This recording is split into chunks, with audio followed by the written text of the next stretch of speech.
everybody, welcome back to the Integrity Botanicals YouTube channel. Today I'm going to be doing a little bit of a setting powder comparison, and I have done this in the past with the W3ll People powders and it went over great. Thank you so much for all the positive feedback on this video. Setting powder is a little difficult to show, but I'm hoping between the demonstration as well as my explanation that it will help you decide which of these setting powders is great for you. And the setting powders that we are talking about today are from Lily Lolo. These are the just finishing powders. They have 3 different names. We'll get into that, and they will all run you $22 a piece. So they come in a huge jar. We're getting 7 grams worth of product here, an absolute ton in the classic Lily Lolo packaging. So yeah, it's a little cumbersome, it's a little larger, but for the price and the amount of product, I think it's great. And I personally love setting the face with loose powders because they give just a nice seamless finish to the skin. I find sometimes when it's pressed like a powder, you're not getting sort of the payoff that you want, even if it is translucent, or I don't know. I really do like loose setting powders, but I do understand that they are problematic for touching up. So that's why I will be reviewing the Cure powder very, very soon. Don't worry. But I did want to mention this product because this product is both vegan and gluten-free, which I do not think the W3ll People powders are. Do not quote me on that. I'll have my review down below. But like I said, we talked through packaging. Classic Lily Lolo. Love it. The black and white, the whole shebang. We have 3 different powders. So I think that's really exciting as well. Sort of one for every different skin type, if you will. So let's start off with the one that I think is going to be the most popular. This is the Flawless Matte Finishing Powder. Now, of course, this has more of a translucent white texture to it. If you have dark skin, I would be a little wary of really piling it on because it's not as finely milled as the W3ll People. So if you go too heavy-handed, it can leave a cast. I don't personally suffer with that. Just something to keep in mind. Maybe a sample is worthwhile before purchasing the product, and I'll link that down below as well. So that is something I wanted to mention. These are not as finely milled, but they do have the same nice satiny texture, almost a little richer, which I think can sometimes be very nice because it never looks quite as drying. When that really fine, silky smooth mica, it acts like a silica powder or silicone, and sometimes that can accentuate fine lines and wrinkles. This one does not do that at all, and you know I'm not really a matte sort of girl, but in this area of the face you will see that is the finish I do prefer because that is where my oil is produced and where I do not want any creasing to happen. So that is what I would use this for, or of course as an all-over setting powder for a more oily skin. Then we have Flawless Silk.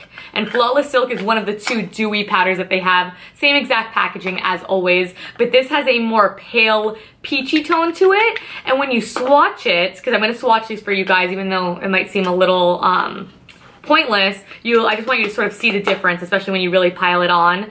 This has a sheen to it, almost like that of a highlight, but when you apply it to the skin, it doesn't look like that at all. This actually behaves a lot to me like the Hourglass Ambient lighting powders, which I think are amazing for dry skin / normal skin, which the next 2 powders are geared for because it's always going to look like your skin, yet it will give the makeup more longevity, which is amazing, especially because I did use a cream concealer and a cream foundation on my skin today. I think it is of the utmost importance to set it if you want it to last the test of time, or you're going out at night or anything like that. So the Flawless Silk is really, really great. I think this has a more natural finish on my skin because of that peachy tone. My skin is quite warm and yellow. I think it complements it beautifully. I think it would complement a more deep skin tone beautifully as well if it is more normal to dry, like I said.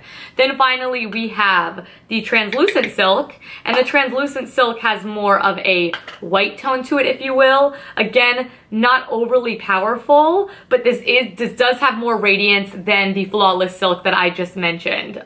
This is the Translucent Silk. So it has more of a brightening effect to the skin. I do have it on the left half of my face. I am going to go in with the full-on demonstration, but I'm just wondering if you guys can see it right now. I personally can see it in the mirror. This looks brighter. So if your skin is super dry and you are of a more fair complexion maybe because of that white undertone to it, check that one out. I think it's kind of fabulous. Really liking the way the side of that, of my face looks there. So that is it, you guys, as far as explanation-wise, price point, packaging, the whole shebang. Next, I'm going to cut to me with, still everything not set yet, so you could see this product in action. I did hit the face with a little bit of setting spray as well to almost make it look oily, so you can really see these products perform to the best of my abilities. But like I said, the Flawless Matte is great for more oily skin. The other two are great for a more dry to normal skin tone. Peachy one I would recommend for anyone with a more light medium to dark skin tone, and then anyone with a light medium to fair skin tone, I would do the Translucent Silk because it's quite a bit more brightening.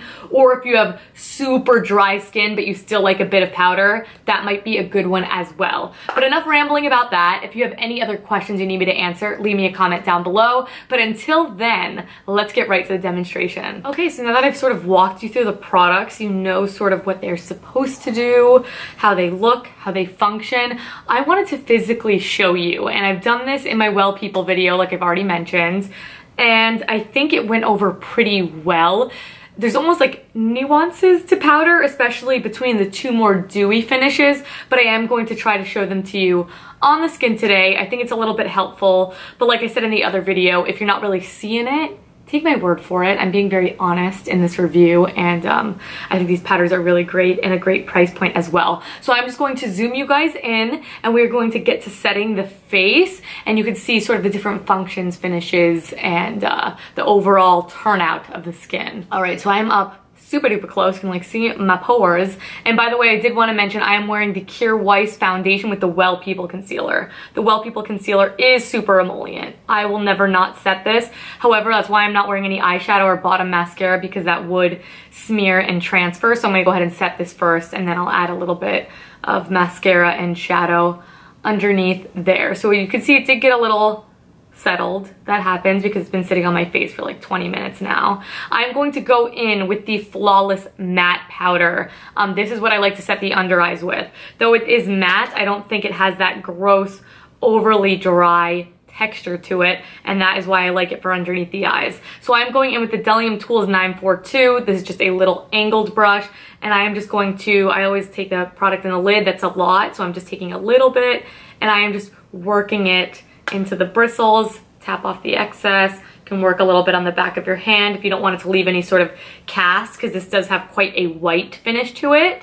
And I'll show you this. I like to set this portion of my face with the matte powder, and I'm going to set the rest with the more dewy shade. So I'll just go like this. And I'm going to do one half of the face so you can see the difference, of course.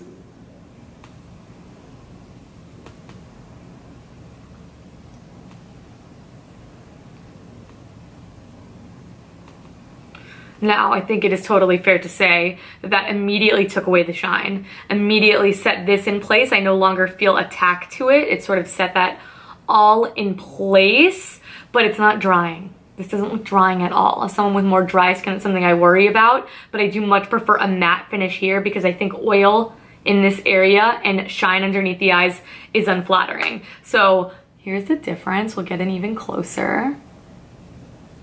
I mean, it does a really great job. See that? Boom. So I'm going to go ahead and do the other side.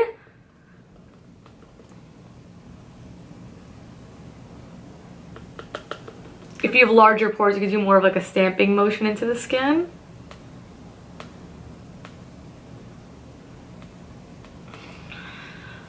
All right, so that's really the only area where I'm like, no shine at all, please. So that's just like that. I think it looks great. Immediately changes the look, and I'm going to go in and set the rest of the face before I get into finishing with powder. But that is how the matte one looks. I think you can really tell what a great job it does. However, it's not drying matte, but I did also use a very emollient concealer.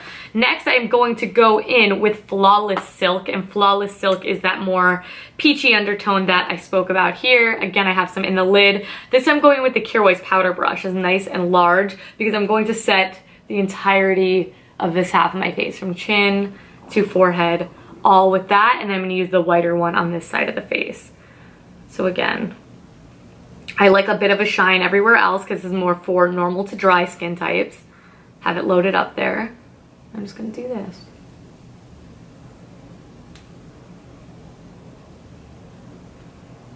I'm gonna add just a little bit more. Now you can see, I would by no means call this dewy. When you swatch it, you think, oh my God. What I think this is that it sets the makeup in place beautifully. You can see it took, honestly, any sort of excess shine off the skin, but it looks like my skin. I would compare this to the Hourglass Ambient lighting powders. That is why I think these are great, and I love them for setting the face if you have more of a normal to dry complexion. I think it's beautiful. So that's the difference. This is this side. That's this side.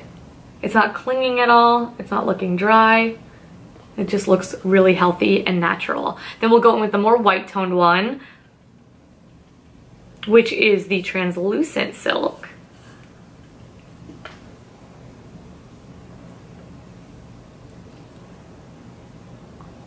So these I have a harder time showing the difference to, but I'm hoping it'll pick up on camera.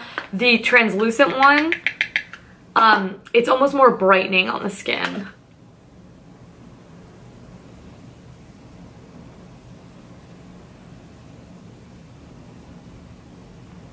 So I'll do a side by side, see if you can tell.